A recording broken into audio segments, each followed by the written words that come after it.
Hi Chris, how are you? Good morning, Rod. I'm well. Here we are on the 3rd of November, 2024. The weather is pretty good actually for this time of year, I'd say. It's warm, it's a bit soggy underfoot, but it's not raining and it's not cold. I'm really glad we get the weather forecasting every week. I'm sure there's listeners somewhere in like Arkansas who really appreciate a bit of a UK weather update.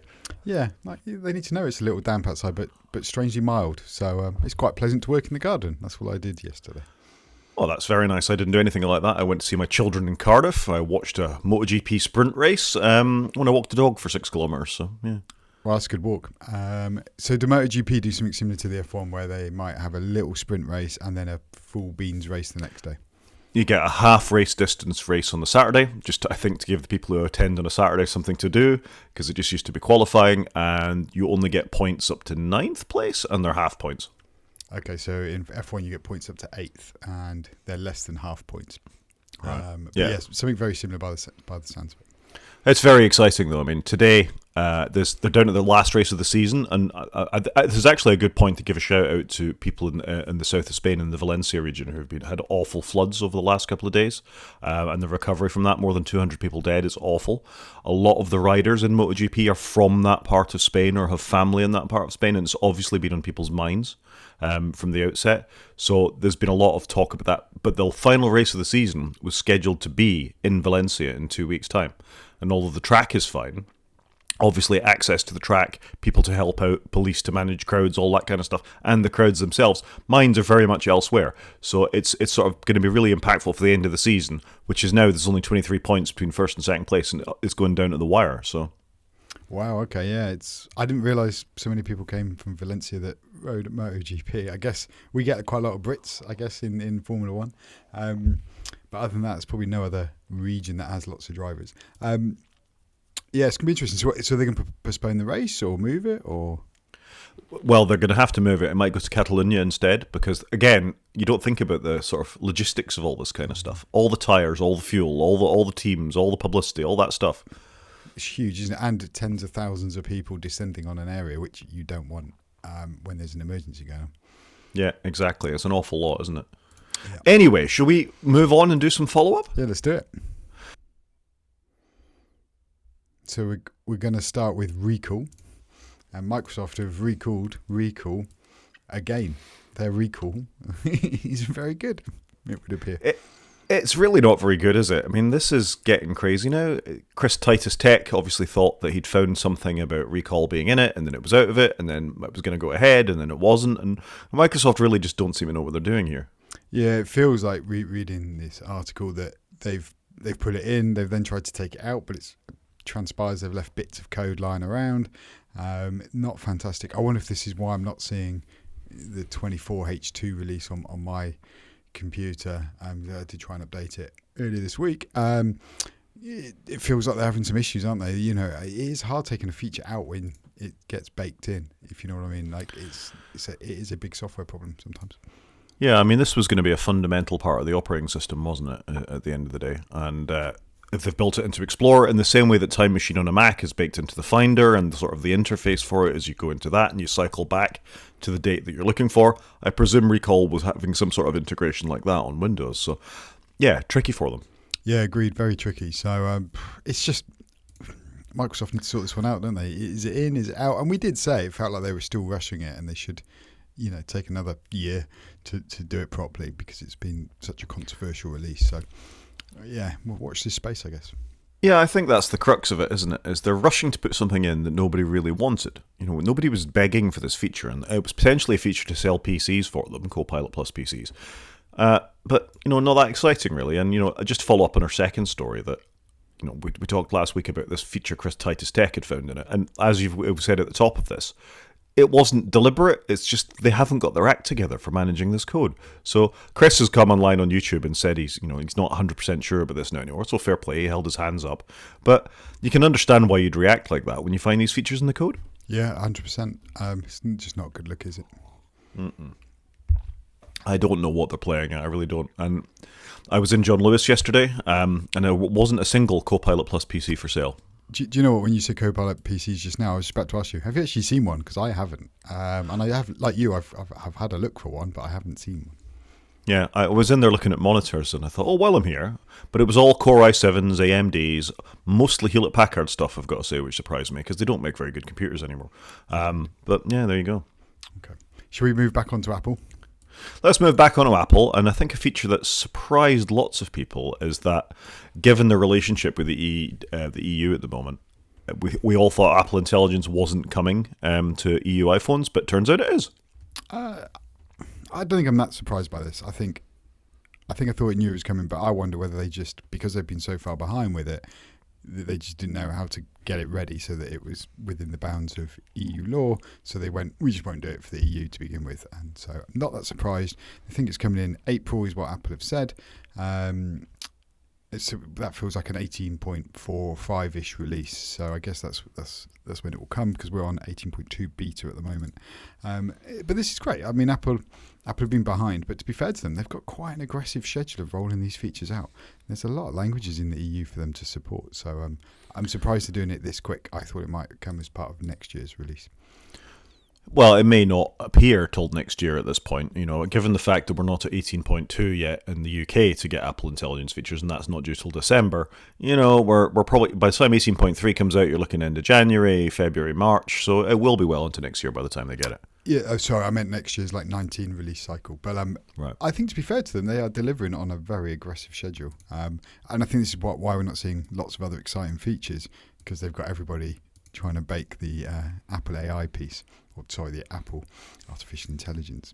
No, Apple Intelligence. I'll get the name right in a second. You'll get the name right in a second. So I actually did upgrade to 18.2. I don't know why. In a moment of madness, I just clicked the button on my phone, and I'm still waiting to be let into the Genmoji and the picture features and all the rest of it. That hasn't happened for me. Yeah, me too. I think they said about a couple of weeks. So we shall see. I haven't played with it yet either, because I'm still on the waiting list. I'm hoping that will come soon, because I can't remember when I installed it, but it was a while ago now. I mean, we've got a little story later on, I think, about the disappointment that is Apple Intelligence for some people. So let's maybe talk about that a little bit then. Okay. Let's talk about something else quite topical, which is the elections in America. So Americans are in the last few days of voting, I think, for whether the next president is going to be Kamala Harris or Donald Trump. There's been a few stories that have impacted our little world here in tech, although, let's face it, American elections impact our little world altogether. And a number of podcasts have come down very decisively, American podcasts, on one side of the debate. Maybe I just listened to more liberal-leaning podcasts, I don't know, but certainly ATP last week. The first 20 minutes of the show was dealing with get out and vote, and even no matter what candidate, get out and vote, but we'd rather you voted for the Harris side of that. But a couple of stories popped up last week about how some of the tech bros are dealing with this, and the one that we're talking about specifically here is Jeff Bezos, who owns the Washington Post, not allowing the Washington Post journalists to endorse a particular candidate in the election. So this is, I suppose, in some terms, we talked about this last week, it's worrying, this in media, about whether a newspaper can endorse a political candidate, or if we live in the UK, the BBC tie themselves in knots endorsing one way or another and trying to be fair, probably getting into more trouble for doing that than actually having a little more editorial content than they would otherwise. But the Washington Post has historically come down on a candidate's side based on the Watergate and things like this. And Bezos wrote a statement afterwards to say that he didn't think it was that big a deal, but journalists are walking out. More than 200,000 people have cancelled the subscriptions to the Washington Post. And isn't it interesting that these tech bros now have this level of control? And we think about this, and we think of Elon with his control of X/Twitter. It's a big deal. It is a big deal. I want newspapers to be impartial, but I guess it's hard for some journalists to be impartial if they are leaning one way. Or if you are going to lean one way, broadcast it. It feels all quite late in the day, though, for Bezos to come out and say this, doesn't it? Like, surely you should have said this 6 months ago. I think he can see which way the wind is blowing or something like that. And we talked about this last week. They're all a bit nervous about whoever gets in power kowtowing and being on the right side of, it's not going to be, well, it will be history at that point. But I don't know. For me, endorsing an actual convicted felon or failing to, you know what I mean? There's some serious issues around media governance in general, I think, and there's being fair, and then there's reporting on the news and suppressing news, and this falls on the suppressing side of it for me. I think you and I are probably very aligned on our thoughts here. Yeah, we probably are. We won't labour the point, but of that sort of ilk, it was very interesting, I thought, in The Verge this week, that Nilay Patel, writing in The Verge, wrote a very long and well-written piece about The Verge's opinion on this. And that's a big tech site, it doesn't have the weight of a Washington Post or a New York Times or something like that. But tech people certainly read it, and I suspect most tech people are probably quite liberal, which kind of flies in the face of the tech bros being quite conservative. So I just thought that's quite an interesting contrast, isn't it? You have the press that report on their products falling on the Harris side of the fence, and then you've got the media owners, your Peter Thiels, your Elon Musks, your Jeff Bezoses, falling on the other side. And that's a real division between those, areas. Yep. To be fair to Nilay, he's definitely not showing any impartiality here. He's very much said, I'm not a Trump person. And I do like Nilay. I've got a lot of time for him. I think he's a very good reporter. Yeah, in the same way, I was talking to somebody about this the other day, in the same way that Marcus Brownlee you see as being an objective reviewer of products. You don't feel he's taking the company dollar the way an influencer would to come down on one side or another. His own thing on panels notwithstanding. And he's got a display in Best Buy and he's got his own shoes. But other than that, he's not taking the company dollar. Other than that, but he doesn't tend to review that kind of stuff. No, anybody who watched his review of those Dyson headphones with sort of the face cover on them knows he didn't take any money from Dyson for reviewing that. 100%. And similarly, I think I don't mind journalists expressing an opinion in the scheme of things, as long as it's a carefully thought out argument. Let's face it, all sides of the press have their own adjuncts where this can come out. So I was very impressed with Nilay for this piece. It was well written, and I enjoyed reading it. And of course, it's more to my way of thinking, which is maybe why it landed quite well with me. But I think it's a good argument. Yeah, no, that's fair. Like I say, for me though, I think I'd realised how soon the election was coming, if that makes sense. There's been talk, obviously, you can't miss it. But all of a sudden, it's like, boom, they're voting now. I'm like, when did that come from? Obviously, we're in the UK. I just didn't realise it was literally imminent. Yeah, I mean, it is the year of elections, isn't it? Between our elections, between the US elections, between other things going on. Even the Conservative Party have had an election yesterday here in the UK for a new leader. So, I mean, that has not and will not have the impact that the American elections will on worldwide politics. This time next week, we could be reporting on a very different state of affairs in Ukraine and Israel and the tech press and who's in charge of the FDA and the FTC and all these things. It's amazing to think about how a couple of days could change the world. Yeah, it is. Yeah, it's worrying. Let's put it that way. Sobering. Should we talk about some news instead? Let's go into the news then. What have we got? We've got Apple is expanding its satellite services deal. And they're committing $1.1 billion.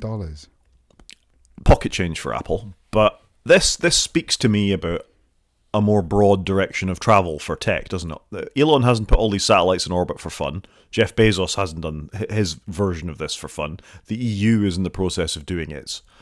How much longer are we going to need land-based transmitters for these things?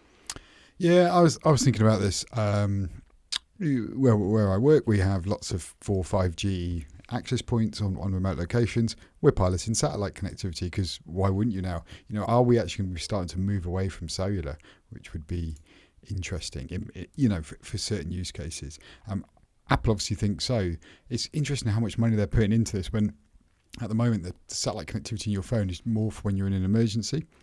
It does feel like they've got something coming down many years from now where maybe satellite connectivity is a lot more prevalent than what it is today. It's going to be interesting. They probably see a revenue stream here ultimately, don't they? I mean, this could be something, or a real linchpin to lock you into your iPhone. Yeah, and it's never going to work indoors. You don't get satellite connectivity indoors. But more and more phones support Wi-Fi roaming anyway. Mine does when I'm at home. It flips over to my Wi-Fi, not the cell network for my calls and the rest of it. So that's always an option for people. And I don't think land-based transmitters are going away. But this adjunct where Apple can charge you another, beginning probably $5 a month or something like that. Eventually it will be $50 a month or whatever it will go to.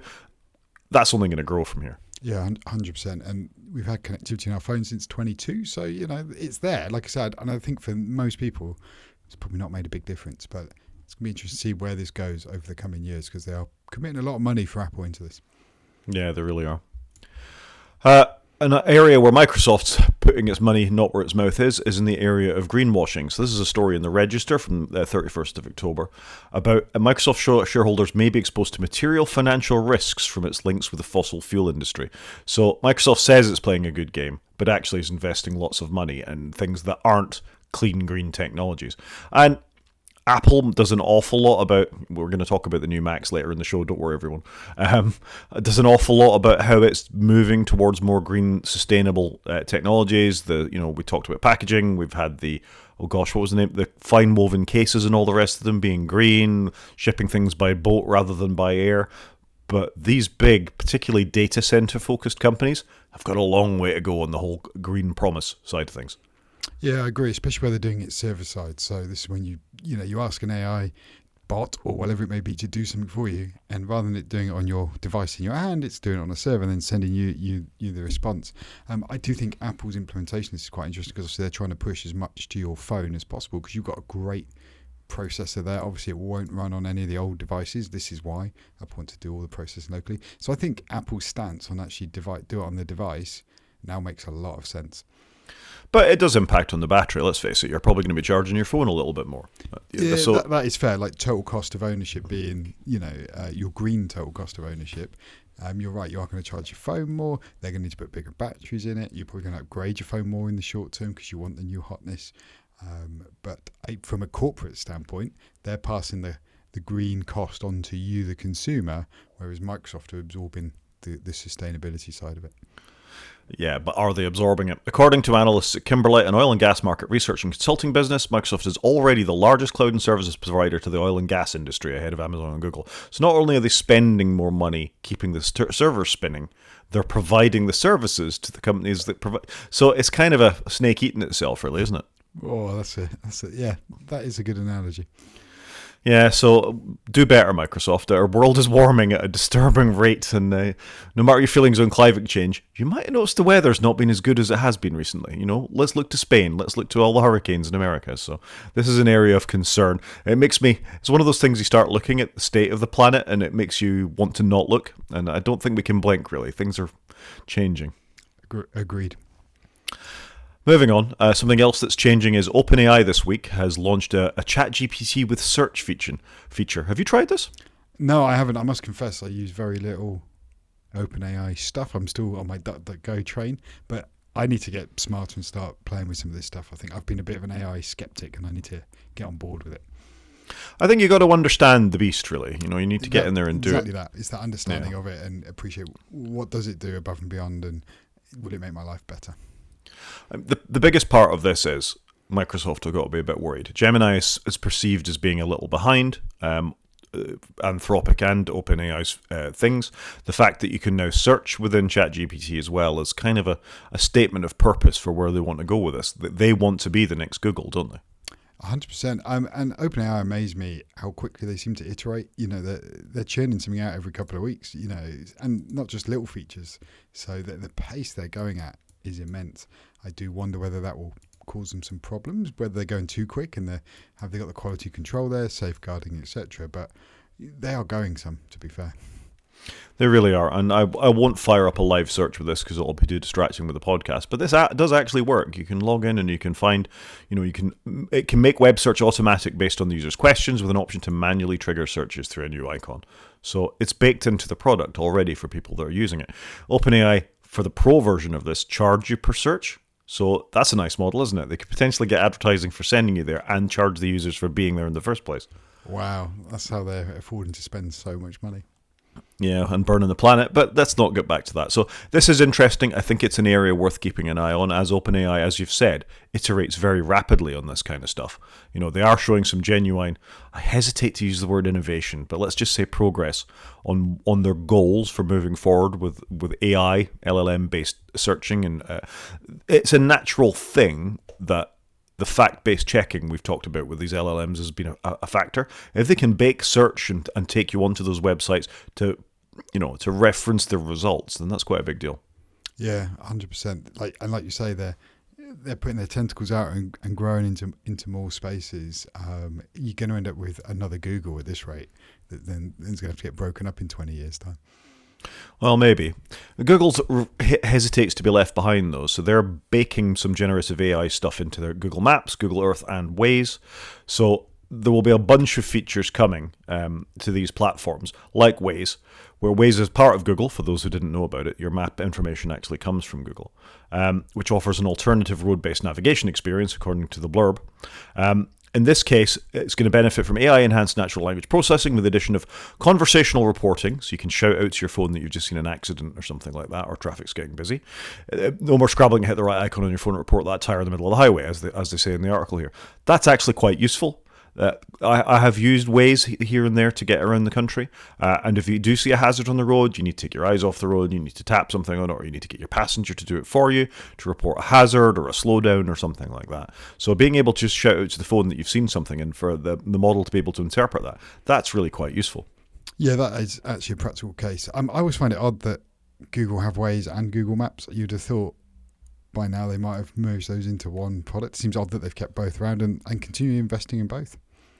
They do bring it up. Other features in Google Maps we're going to see, or Google are going to bring in, as you get closer to destination, it's going to start suggesting places to park. That's good. When you get out your car, it'll switch to pedestrian mode to walk you to where it was that you were going to go, and sort of better and more detailed lane information for when you're in more metropolitan areas and driving. These are all useful features.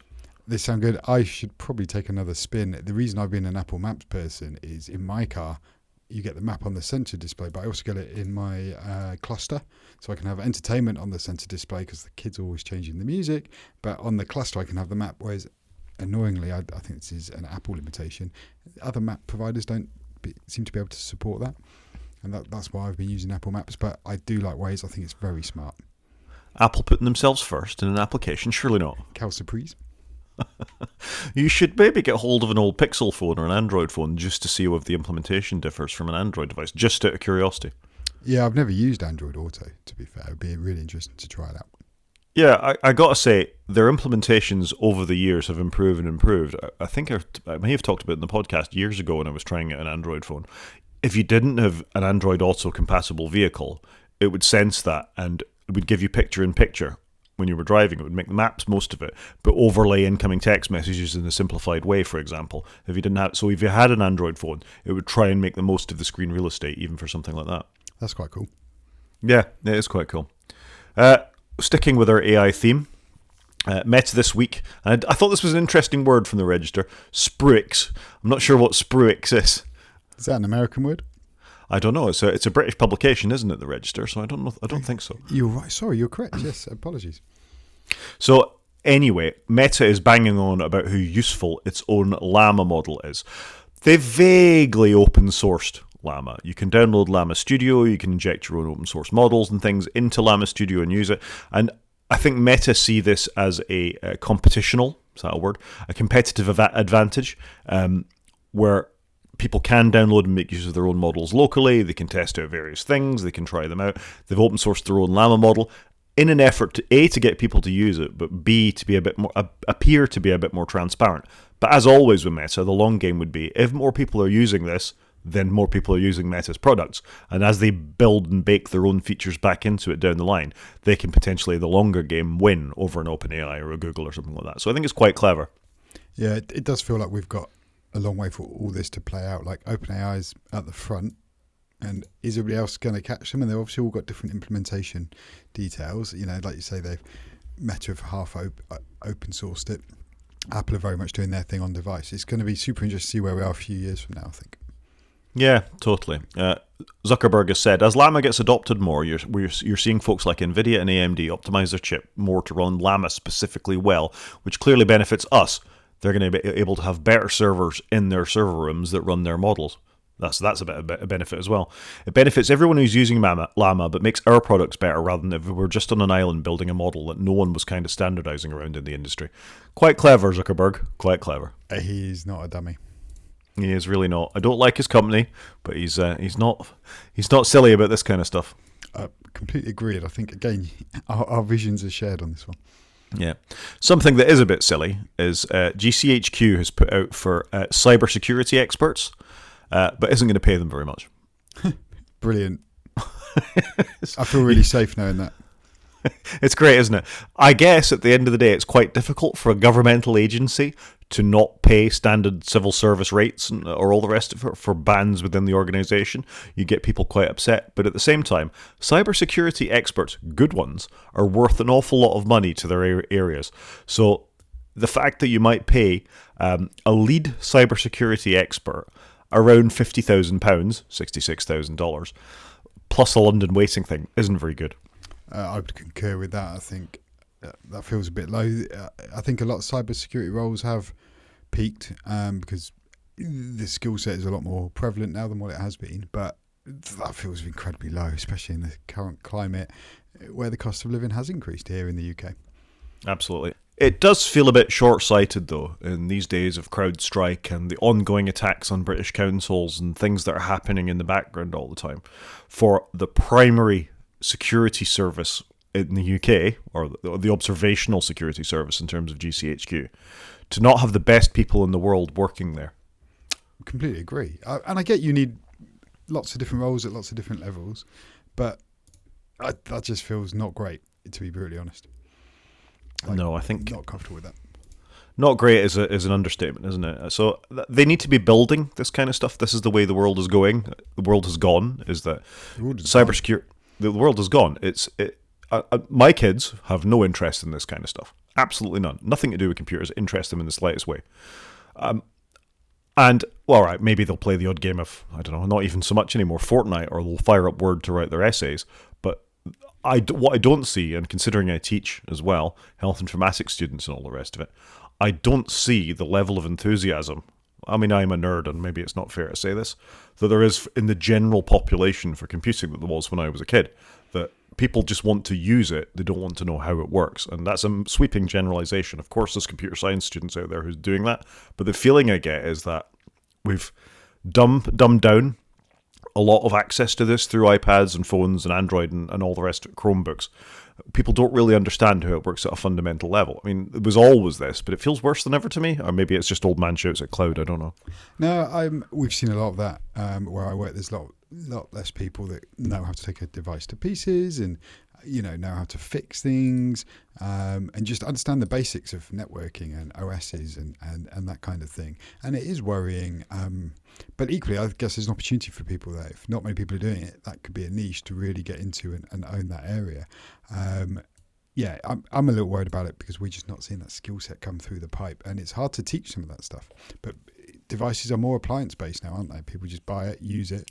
If it stops, and Apple have encouraged this. You don't try and fix your iPad. You just go and buy another one. You buy another one.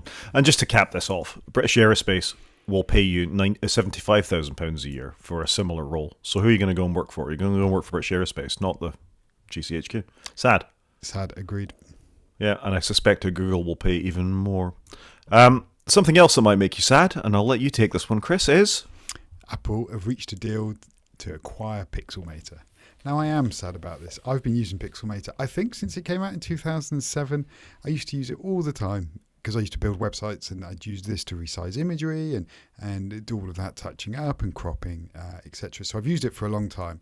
It wasn't an expensive product when it came out. It's often been on sale. And it starts out as a relatively cheap Photoshop competitor, I guess. And it didn't have all the functions of Photoshop, but for my needs, it was great. And then over the years, they've developed other apps and gone to other platforms. So right now, they're on there. You can get Pixelmator, the classic version on your iPad and what have you, and it's fine. But they've also done Pixelmator Pro, where you can edit your photos and what have you, and that's on your iPad and things. And then they've even then got a better editor on the Mac. So they've got a couple of products there. But what I didn't see coming was Apple buying them. I don't know why Apple's buying them. Apple obviously have Logic and Final Cut for doing, audio and video. But they don't really look after those up. They don't really develop them a huge amount. They're quite slow, I think, to iterate. Probably only more recently, Apple have done a lot of work with Final Cut and getting it on their mobile devices and having that thing where you can use your iPad and have cameras on your iPhones to feed into it. So I'm just curious to know why they've bought it. What have they seen in there? Maybe it's linked to their generative AI piece where they're going to bake it into Apple Intelligence because some of the image stuff we've seen in Apple Intelligence isn't great. But the guys at Pixelmate, I think, have done a cracking job. They've just kept iterating on their app year on year on year, bringing new features. Very recently, they just launched one, so you can whittle down. If you've been on a photo shoot, you can whittle down all the photos you've taken and things. You can tick the ones you like or delete the ones. They've done like some of those more pro tools. Like I said, it's taken them a long time, but they've keep iterating on it month on month. That there's new releases. But they've got some smarts in there. They're doing a lot with their ML, and they've done stuff with their ML for a long time to enhance your image, to apply filters, and some of their application of their auto fixing your photo is better than Apple's. I was using it just before this announcement came. I was on holiday last week, and I was playing with it. So I'm super disappointed because I'm worried that Apple are going to buy it and just ingest parts of it in, and then maybe just drop the apps. But I could be wrong. Are we going to be in a world, a year from now where Apple have got their Photoshop equivalent? I don't know. Isn't it weird? Apple used to have a product. Was it Lightroom? Aperture. Apple used to have Aperture, which was kind of this. It was a photo management. It was more of a photo management app rather than an editing, airbrushing app. It was, but that sort of table approach to being able to apply machine learning based things to a batch of photographs is something Photos is not very good at, it must be said.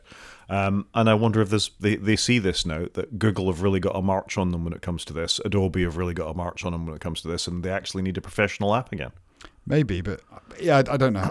Do they need to play in that space? So I think there's two potential outcomes here. They keep the apps going, or they disband the apps and they take some of the tech and bake it into the OS, which I'd be more worried about, I think. So it's going to be interesting to see how it plays out, but there's been no announcement as to what the future looks like yet.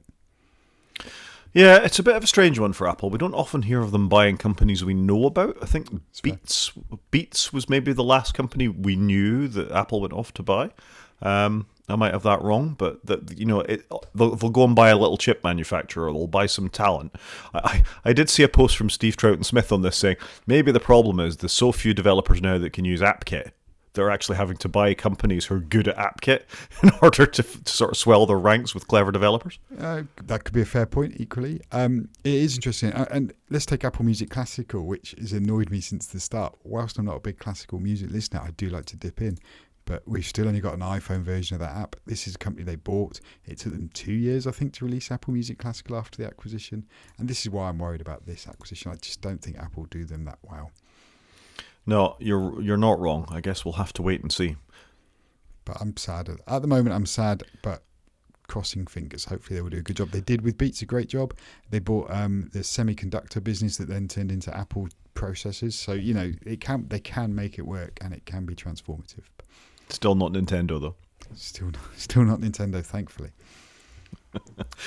Should we do some media? Yes, well, speaking of Nintendo have released a music app, which I didn't see this coming, but think it's kind of cool. I love Nintendo, some of the stuff they do.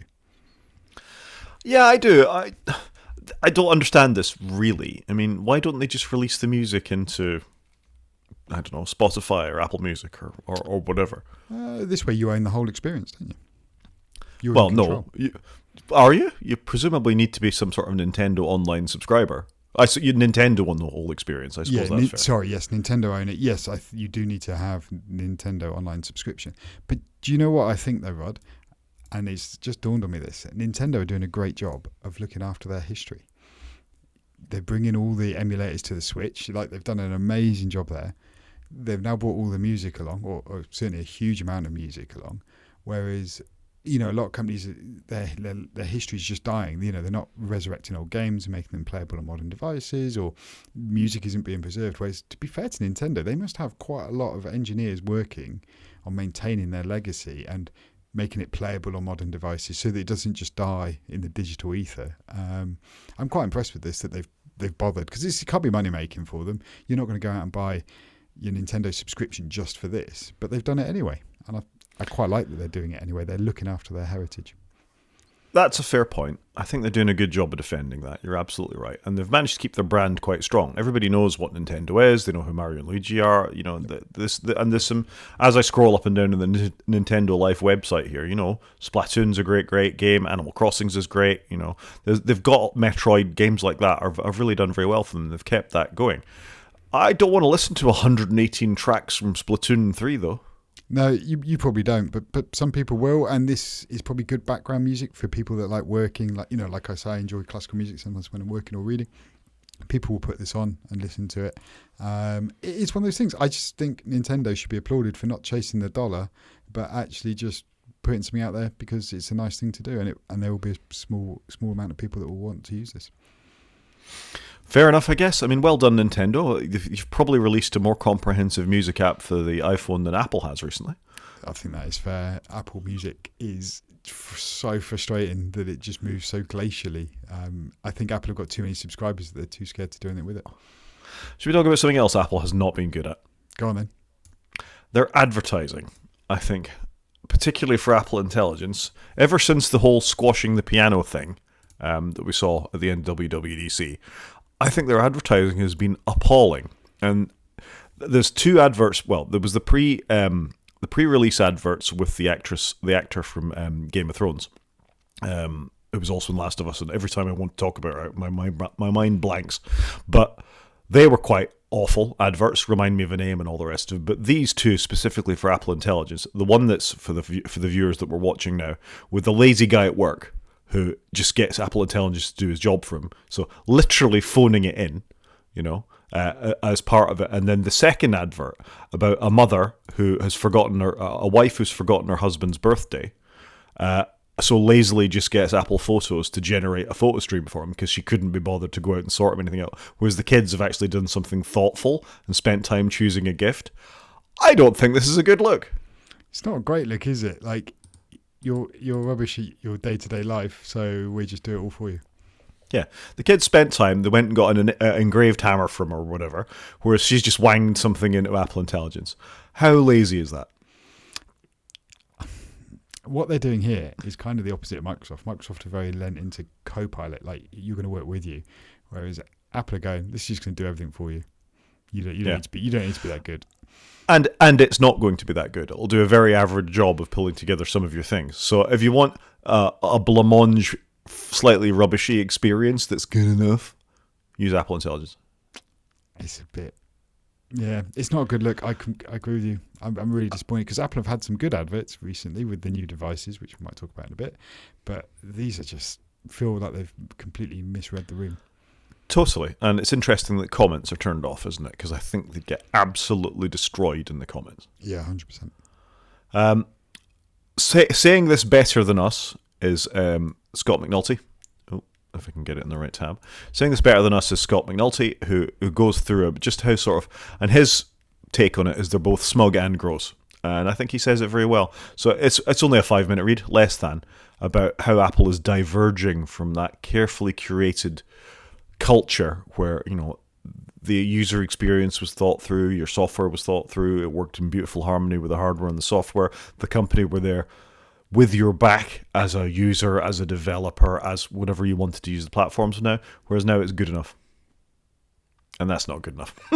It is a bit rubbish. I think the whole Apple Intelligence rollout has been messy as well because obviously it's not available for everybody and different localizations, different software versions, and I just think they've just not really thought it through properly. I think they're delivering it. They're delivering the schedule, as I said earlier, but they've just not really thought through how they're marketing it and what it's actually going to do for people. Fair. I think this is poor. Let's talk about something nicer. Something way nicer. So I've just put in a link for Paddington in Peru just to the wiki page. Paddington Peru is out here in the UK on the 8th. My wife's booked us in to go watch it with the kids. Loved it before, so I'm hoping this one's going to be good. It's got a tough act to follow. I think Paddington 2, one of the best family films around. Annoyingly, it hasn't got Sally Hawkins in it anymore. Hawkins. She's not in it, sadly, which is a shame because it is nice when you have consistency in characters, and she's very good. But yeah, super interested to see where this goes and can they land it. It's a tough act to follow. It's a different director as well from Paddington 2. So can they land it? Because I think they've got a really tough act to follow. But I like that they're changing location. We've had 2 set in London. I think going to Peru makes sense. So yeah, super interested. Paddington's from Peru, right? Yeah, that's where he starts off. So it kind of closes out the trilogy, I guess. He arrived from Peru at Paddington Station, then I'm going back to Peru to find his mum. So I think it's going to be cool. Looking forward to it. I thoroughly enjoyed the two Paddington movies. I think the second one with Hugh Grant was just phenomenal. A terrific piece of filmmaking, beautifully executed. And I do wonder whether that was a turning point in Hugh Grant's career, that kind of like a revival, because he's done some different characters since then. And I think, to be fair, he's obviously very talented at playing very different characters. He kind of lent into the bumbling, semi-posh British person for too long. And I think we've seen some different sides of him since then. He's been in some Guy Ritchie films. He's done Paddington Prue. He did obviously Paddington 2. So, I'm really looking forward to it. And I think all my kids are too. So, nice family outing with some popcorn on Sunday. Yeah, the bumbling thing was very much part of his initial career, but I think he's about to be in a horror film as well, isn't he? Yeah, he's in a horror film that's coming out very recent, like now. Which, again, he looks a very different character in that. And fair play. He's having a very good resurgence. Yeah. Well, I think he was always a good actor and just typecast, like you say. I've got one very, very quickly. Star Trek Lower Decks came back a couple of weeks ago. I know you're not the Star Trek fan than I am, but this is a very irreverent take on the Star Trek franchise. If you keep in touch with your timelines, this is sort of set just after the Picard Next Generation era, which is why the starship in the cartoon looks a little bit like Picard's Enterprise. It's got the saucer section from that and something else bolted onto it. It's very meta. It makes commentary about the whole Star Trek universe going all the way back and forward.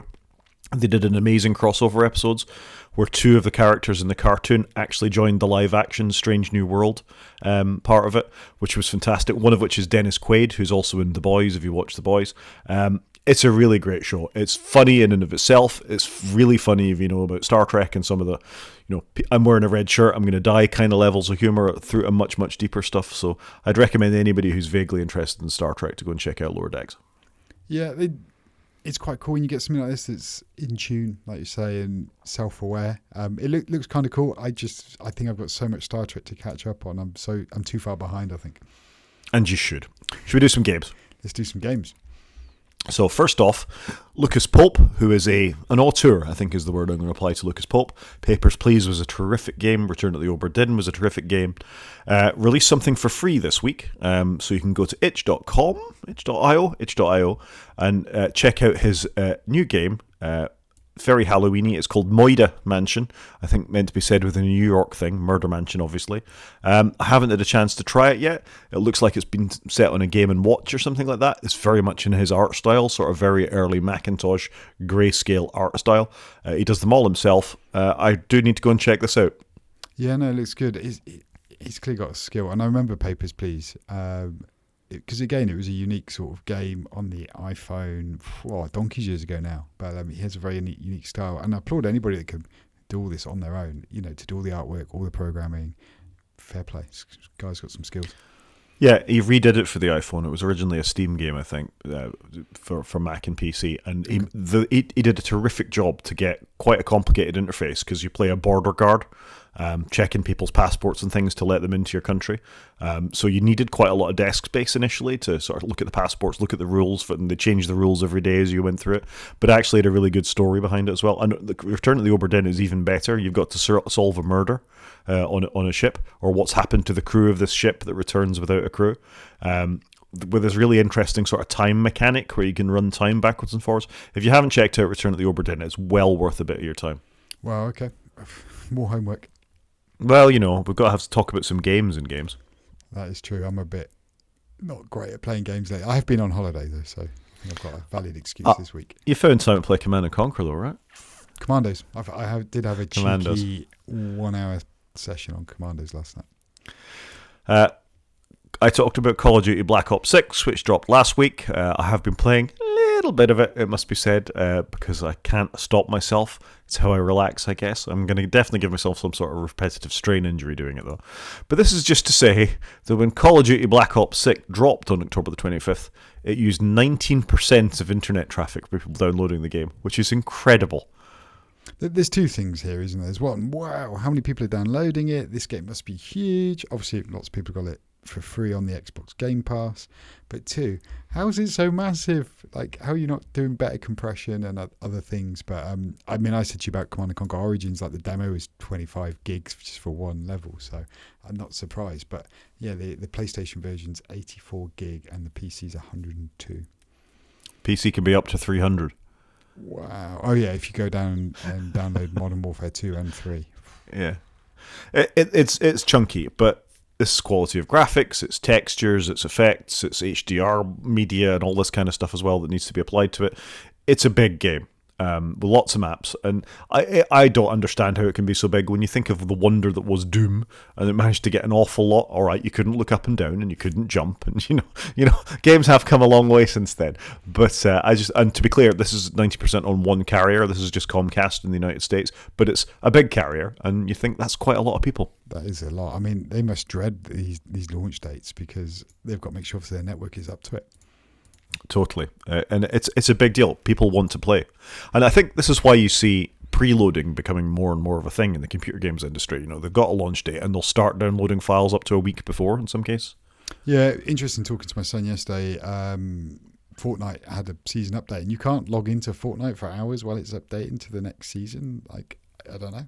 It's not a big download, reasonable, but they don't. I guess because they need everybody to sync up. I don't really know how that works, but it's interesting because nobody can log in. But much smaller game in comparison to Black Ops. Right. We've managed to spend 3/4 of an hour, and we haven't even talked about the new Macs yet. And we've got one more story, which we'll fire into the main show and do it. And let's get on with this thing, shall we? Yeah, let's do it. I think we're going to be quick on the earnings, though, aren't we? We should be quick on the earnings. So, as is traditional for us, we talk about Apple's earnings. They had a good quarter, one of their best, in fact, $95 billion on revenue. With a twist, the graphs look the same as always, mostly iPhone, a little bit more in services, which continues to grow a little bit. I think the big story was they were a bit flatter than they expected in China. The iPad grew this year, not a surprise. They finally released new iPad Pros, so unsurprisingly. And iPad Airs and iPad Minis. The Mini's obviously only been out a week. It's only been out a week. The iPad Mini hasn't made much, and I don't think the iPad Mini would make much of a dent in this, to be honest. Mac is up. iPad is up, unsurprisingly. Up 8% this year, which is good. They made profit, which is good and unsurprising, really. iPhone revenue is up, considering they just dropped a new iPhone, though. I don't feel if this is maybe as much as they might be expecting. It's relatively recent for these calls, but I think only a 6% increase in year-on-year iPhone change may not be what they wanted. That's exactly what I thought, because I think people were expecting a lot more upgrades following Apple Intelligence, needing a newer device, but it feels very flat, doesn't it? Yeah, it really does. But again, not surprising. The iPhone is the cash cow. If you look at the bar chart in the linked article, that's where you'd expect it to be. Services revenue a little bit down on last quarter. It was 14% last quarter, 12% this, but that's obviously the growth area for them. They're not seeing the massive increases, but if you look at the overall trend in billions of dollars, that's a graph that's just going up. Well, that graph has doubled since 2020. Yeah, that's where the money is. That's impressive, isn't it?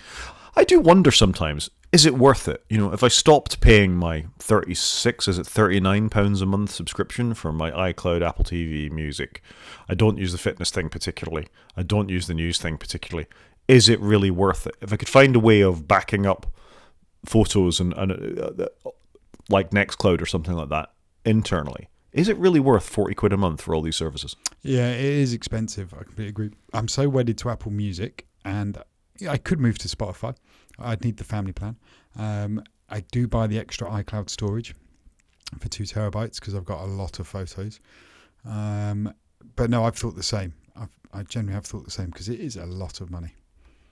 We should maybe do a show about that at some point. I'll let you write in our future show notes up at the top an experiment or a thought experiment and how well you'd get on using other services and how much it would cost.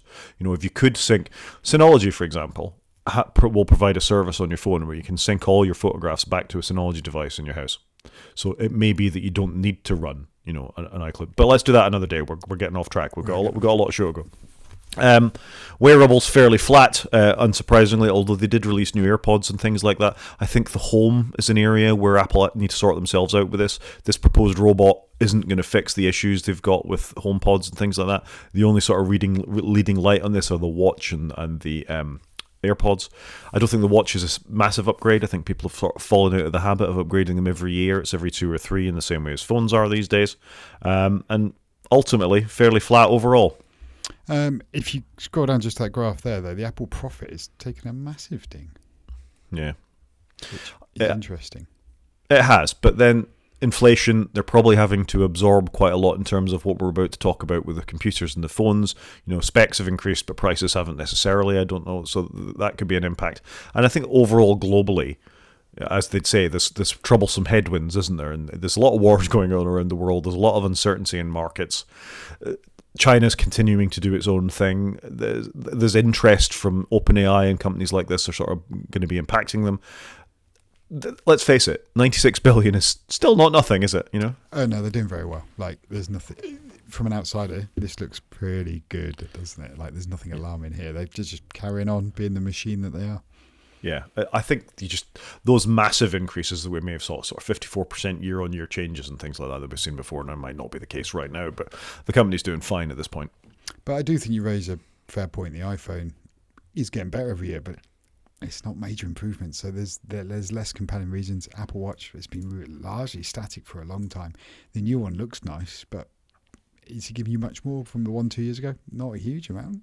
So they've really slowed down, I think, the massive new features on some of these devices, and there just isn't the need for the regular upgrades. Yep, I'd agree with that. Shall we talk about some upgrades? Yeah, let's do it. Let's talk about some new Macs, which I was quite looking forward to this week. I'm not a huge Mac person anymore, sadly, but I was genuinely looking forward to seeing what they were going to bring. Overall, I quite liked the way they did this. I got to say, I quite liked a little drop every day. Rather than that one big event, it made you tune in. It's something a bit different. We got to see a new part of Apple Park, some weird bunker thing that was way off in the hillside. The observatory. What did you observe in the observatory? I observed a guy with a nice background. But that's what that's called. It's called the observatory. And some killer shoes, I got to say. All the presenters had some killer shoes on. Yeah, they obviously have a good wardrobe department. Now, I like this way of doing it, and I think I've said before that Apple pile too much into one event sometimes. Why don't they space it out a little bit? Get more press. Why wouldn't you do that? So should we start with Monday? What did we get on Monday? So on Monday we got new iMacs. The sort of main feature of all of these announcements is the M4 has finally come to the desktops and the laptops. So it was in your iPad and only in your iPad for quite a while. But now if you go and buy an iMac today, you can get an M4 chip in it. Not an M4 Pro or a Max or an Ultra, just a bog standard M4. Prices haven't gone up. The headline of all of these computers is the base is now 16 gigs of RAM in everything. For the iMac specifically, it's led to a couple of other bits and pieces, like having an M4 chip in them means they can now drive an 8K monitor, only at 60 Hz, I think. But even so, there's obviously a lot more processing power in these than there was. The sizes are the same, 22 inches. No, 27 inches one. And they bumped the colours. 24 inches. They've always been 24. 24 inches, sorry. And they've bumped the colours. They're a little more vibrant on the back, although I think I'd need to see one side by side to actually see the difference. I really want the blue one. I think the blue one, I'm a big blue person. I'd love one of those blue ones, please. Thank you very much. They're very nice computers. I've played with two iMacs of the previous generation, an M1, no, they're both M1s, a pink one and a silver one. And they're very competent computers. Nice screen. It's weird that the Ethernet jack's in the power brick, but at least that's a cost option on both of them now. Kind of like that though. Like, it's quite good for cabling. You haven't got to run the cable to your desk. I think that's quite nice. It's clearly a USB-C port on the back, right? It's just going in at USB-C, bifurcated in some strange way. I would assume so. Yeah. But these are nice computers. I think if you're in the market for an all-in-one, why wouldn't you consider an iMac? Because it starts at 1,200 quid, well, 1,300 quid, 10% educational discount or Blue Light discount if you go into an Apple store. For that, you get your 16 gigs of RAM. The storage, come on, Apple. You give with one hand and you don't do anything with the other. The storage is still 256 gigs, which is insufficient. Yeah, I'd agree with that. We had hoped that we would get a 512 minimum. I'm annoyed Apple hasn't done that. I think they should just swallow those bills and go, look, we've heard, we're going to do it, but they haven't. Yeah. I think this, as with all Apple things, you got to start with a mid-spec one to get, a 10-core CPU, 10-core GPU. You still don't get enough storage, so you got to add on that as well. So immediately you're looking at the higher end one. So to get a decent computer that's going to keep for a good couple of years, it's $1,700 quid. Now, let's be clear. They're Thunderbolt 4, these. Even the base spec is one Thunderbolt 4 port, I think. So you can plug in some external storage that's fast enough. It's not Thunderbolt 5, coming to that. So you can at least get round storage. I'm glad they've finally upgraded the RAM, though, so I'm not going to be too negative about it. No, true. Look, these are a great device. If you went and bought one of those, even if you bought the £1,700 one now, that's going to last you a good 5-6 years, I would imagine. I think it's a fantastic device. I agree. I think it is a good device. If you're in the market for an all-in-one, this is definitely the one to get. I don't think a PC laptop can sort of keep up with this, really. So I'm really quite pleased with these upgrades. I think it's been good across the line, and I think the iMac is solid. Yeah, I'd agree. And like I said, love a blue one. Do you know what else we also got though on Monday? We also got new accessories. So new Magic keyboards, new Magic mice, new Magic trackpads. I don't know why they're called Magic. And basically they're exactly the same as the old ones, apart from they got USB-C port on them. They literally changed nothing, which is a little frustrating. Yeah, I'd go with that. That's definitely phoning it in, isn't it? By the way, I'm playing the video. The shoe game is real. Yeah, all they've done is flip out those ports, and the internet is enraged by the fact that if you've got a Magic Mouse, you've still got to flip over and harpoon the turtle with the USB-C lead instead of a Lightning one. I'm in two minds about this. It is the only mouse you can do swipey gestures on. It's not the most ergonomically friendly thing in the world. You've got to hold your hand over it really weirdly to make sure you don't have odd interactions with it. Once you get used to it, it's fine. I just think Apple want you to go and buy another mouse. I think that's what this comes down to. They're quite happy if you go and buy a Logitech MX3 or some sort of Keychron or gaming mouse or something like that. Yeah, I guess. Like you though, I find it annoying because on my iPad, when I use a mouse, you need the swipey, and it's just the Magic Mouse that does it. So I often have a Magic Mouse in my bag. I'm annoyed. I was going to buy a mouse because I thought, you know what, I would treat myself to a new mouse, but I'm less fussed about it.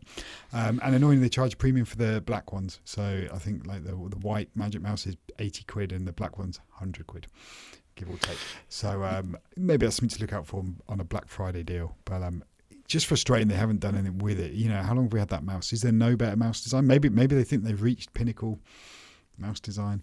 Trackpad, I'm not surprised they haven't changed. It's very good. I'm looking at the keyboard now, so I've got a Lightning version. It's a pretty good keyboard. You know, it's fine. There's not a huge amount to change on it. I don't know if it's backlit though. That would have been a nice addition, because I don't think it is. So I don't know. They'd phoned that one in. Disappointing. They very much phoned that one. I think they could do a far better job with their peripherals than they do. But at the same time, you know, I think companies like Keychron, of which I'm holding up here. Looks nice. Do you like the way it lights up when you press the button? Oh. Yeah, that is cool. It is cool. So I'm a big fan of that, and I've probably just messed with our stream here slightly, actually. Everything's still running, I think, so we're good. The other two things we got though with the Mac announcements though was the iMac now supports 8K output, which I think is pretty good. You know, there's a lot of murmurings about 8K at the moment. But so it's going to be interesting to see what that actually means longer term. It doesn't mean Apple's going to ship some amazing monitors next year. Don't know. And finally, the iMac now, you can get nano texture. It does feel like Apple are nano texturing all the things. So I think that's good. I agree. It is good. It's a solid upgrade. Like I say, I'm quite happy with it. Yep, good. B+, Apple. Yeah. B+. If they'd upgraded to 512 gig storage, A definitely, but Completely B+. concur with you. That's good. The next thing they upgraded on the Tuesday was the Mac Mini. So this is starting at the same price. I want to go to the British store. Thank you, Apple. Don't immediately take me to the American one. Nice device, this. So it's smaller in size. M4 and M4 Pro chips are available within this, starting at the same price. Also bumped to 16 gigs of RAM. Same in the lower end, 10-core CPU to 10-core GPU, built for Apple Intelligence. They're claiming this is the first Mac that's entirely carbon neutral. Again, with our discussions about Microsoft's greenwashing, I'm viewing that with a slightly raised eyebrow, but okay, we'll take it for that. The feature of this, apart from it being smaller, the previous Mac Mini hadn't changed design since 2012, I want to say. It's been a very long time. It has been a very long time. So this is an all-new design. Since the move to Apple Silicon, there was a lot of wasted space inside of the old body. That old body was designed for a DVD drive. So, but also much hotter chip, so it had a lot more thermal cooling and fans and stuff. Yeah, that too. This now has ports on the front. If you go for the base model, all the ports on it, well, no, there's two USB-C, and that's true across the range on the front of it, and a headphone jack. There are four USB-C looking jacks on the back of it. On the base model, two of those are Thunderbolt 4. On the top end model, the high end model, which is 10-core CPU, 10-core GPU, comes with 24 gigs of RAM. Hang on, I need to click in just to know what I'm talking about here. When you upgrade it to the Pro chip, which I thought there'd be an option for. No, you need to go back a screen and click on Pro. So scroll up the top. There you go, the one right down the bottom. That's here we go. This is the Pro we want. The Pro has a new innovation. It's Thunderbolt 5, which is vastly faster. It jumps from something like 60 gigabits a second to 120 gigabits a second in Thunderbolt. So almost as fast as the internal drives on the machine if you plug external storage into Thunderbolt 5. Rod, I'm just going to have to correct you slightly, sorry. Both devices have 3 ports on the back. The one without the Pro chip is all 3 are Thunderbolt 4. And as you just said, the 3 on the back of the one with the Pro chip is all Thunderbolt 5. Yep, there we go. What else? This is a great machine, though, isn't it? I think they've delivered what we thought. The one question that I think a lot of people have is why is the stereo jack on the front? Which is great if you're a headphone person.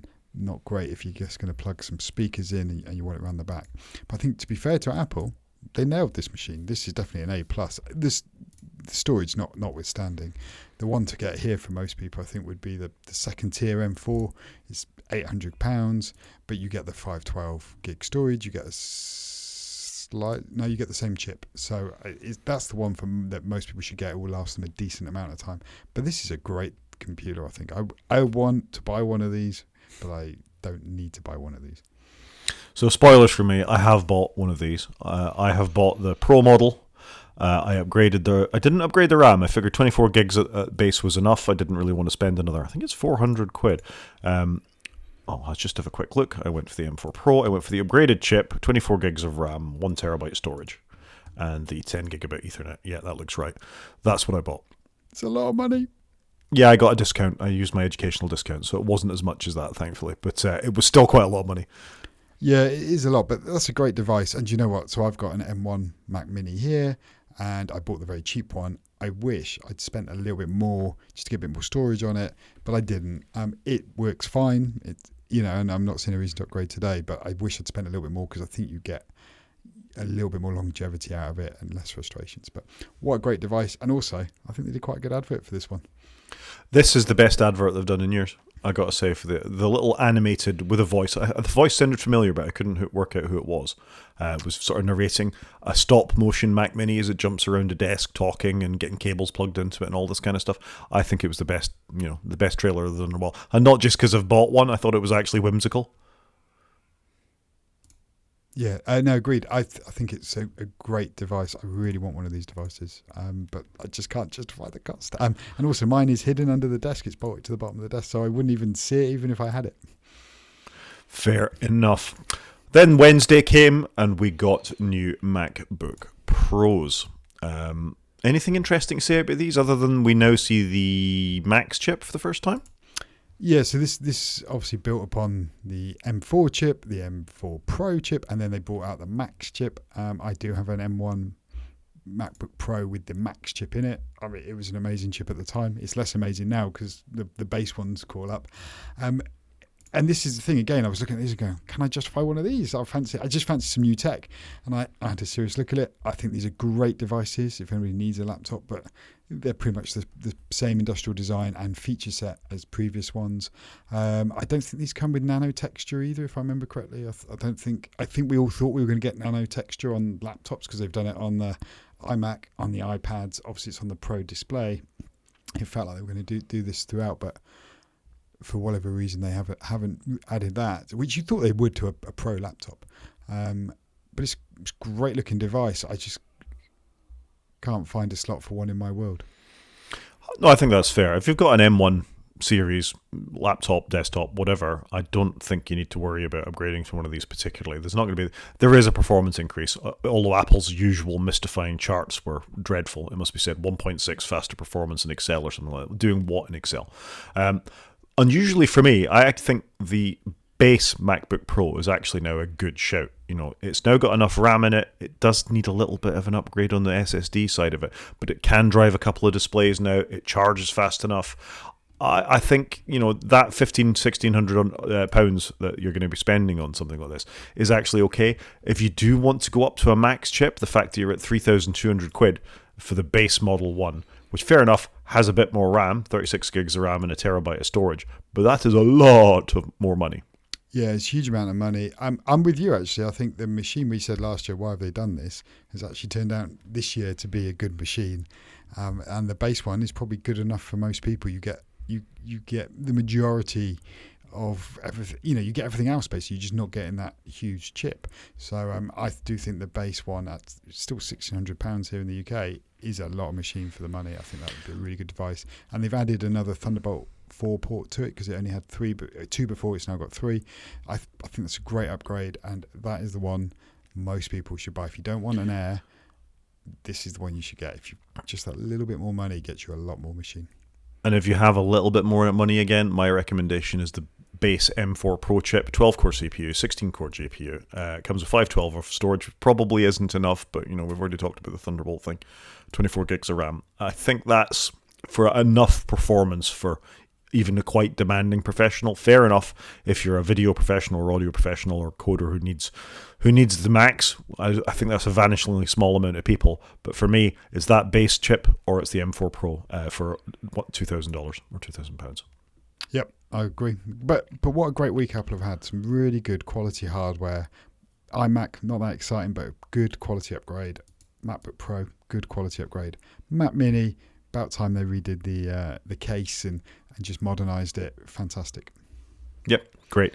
I've got a little line in our show notes here to talk about monitor complexity, but I think we'll do that next week instead. That could be our main show next week, just going, right, I've bought a Mac Mini, hypothetically. What monitors should I go and buy? And I think we both have quite interesting opinions on that. Yeah, I think we probably would. The final sort of shock of the day, or maybe it wasn't a shock, is that the base MacBook Air also got a bit of an upgrade, and I don't think anybody was really expecting that.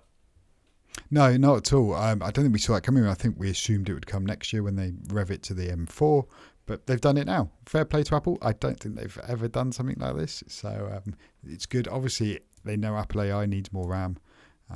So anybody that's bought 16 gig of RAM in a recent M MacBook will be fine, or any form of Mac, but it does feel like they've basically put a stake out and gone, everything needs 16 gig as their bare minimum now.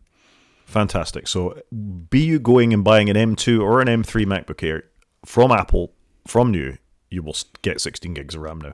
Hallelujah. Yeah, no, it's great. I think fair play to Apple. They've had a stellar week last week. The only thing they didn't do was move the charge port on the Magic Mouse. That was their worst thing, but at least they've revved it and it is USB-C. That and putting out some questionable adverts. Yeah, I ignore the adverts. I don't have to watch them. I don't have to buy any of their devices, I guess, either. But no, I think they've had a cracking week. They get a thumbs up for me. Yeah, I think overall, I like the format. I think the progress is good on the devices. I like the fact that they've bumped the base model MacBook Air and things like that. I think I agree with you. It's a good week. Yeah, no, fantastic. Fair play to them. And I like the way they've done it. It was nice checking every day to see, what we got today. I enjoyed that. I'd like to see more of that. They could have done that with the iPads earlier in the year. Drop the Airs one day, drop the Pro the next. It would have been great. Not very surprising, though, was it? I think it was all spoiled by the Sunday.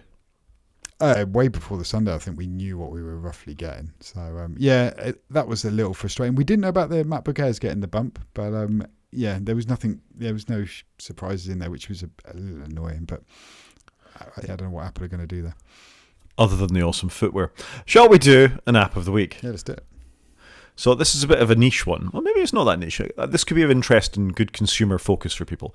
I've been playing a bit of Call of Duty recently, and I wanted to check out the PC version of it, which means I had to reinstall Windows briefly. So while I was reinstalling Windows, I thought, do I have to have this Windows machine under my desk? Also keeping in mind that I'm going to have a new nice desktop Mac coming. So I'm going to need a lot of computers potentially sitting under this screen. So I wondered, how well has streaming come along? Can I stream fast enough to a desktop computer that's running a first-person shooter or something intensive? Not like a VNC remote control thing, but something better than that. And I still don't have the answer to that, but on my travels, I discovered this amazing software sort of partnership between an app called Sunshine, and an app called Moonlight. And Sunshine is a server component that sits on the computer, and it's based on NVIDIA's streaming technology for their NVIDIA Shield. So you could live stream high graphically intensive games with very minimal latency and loss to over the internet. This has been open sourced. It's now available on this thing called Sunshine/Moonlight, and it'll give you remote access to a Linux, Mac, or Windows machine running Sunshine. You just install the Moonlight client on your even your phone. You can get an iPhone version of this or an Android version of this, or run it on your Mac or your Windows PC, and stream with very low latency, certainly in your house and potentially over the internet. So it needs a little bit more study from me. All I did was install Balatro on the PC and see if I could run that in Steam Big Picture mode on my Mac over Wi-Fi. It worked really well. That's kind of cool. And you want to see more of this because Apple have done something similar, haven't they, with their screen sharing app? There's like a high bandwidth version so that you get better res and things.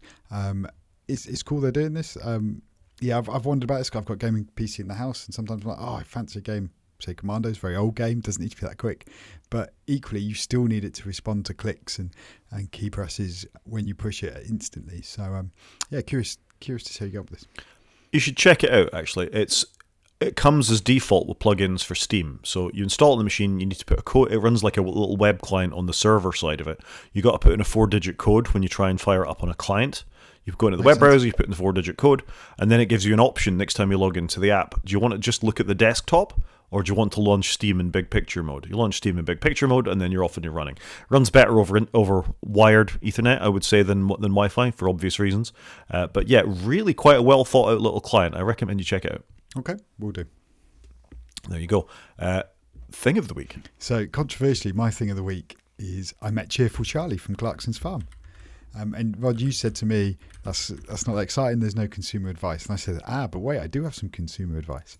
So I was in the airport in Venice and I bumped into Cheerful Charlie. Bit weird, but there you go. And I met Cheerful Charlie. He seemed a very cheerful, generally nice guy. He'd been on holiday with his family.